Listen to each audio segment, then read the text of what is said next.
हूअं त बरसाति रहमत सॾिबी आहे, पर हिन साल चौमासे जूं बरसातूं रहमत मां ज़हमत बणिजी वियूं आहिनि। बिरिया सिटी समेत आसपास वारे ॻोठनि में ॻोठ दाली, ॻोठ मंगो, ॻोठ जलबाणी समेत ॿियनि ॻोठनि में तूफ़ानी बरसातुनि तबाही मचाए छॾी आहे। लाॻीतो तेज़ बरसाति पवण सबबि शहर जे मुख़्तलिफ़ हंधनि ते बरसाती पाणी बीह वियो आहे।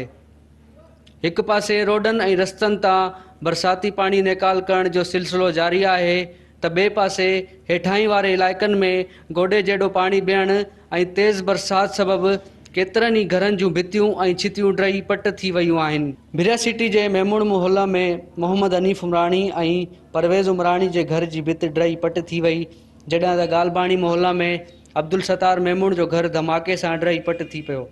घर किरण सबबि घर अंदरि रखियल क़ीमती सामान मलबे हेठां दॿिजी वियो, जॾहिं त घर धणी अब्दुल सत्तार मेमूण मामूली ज़ख़्मी थी पियो।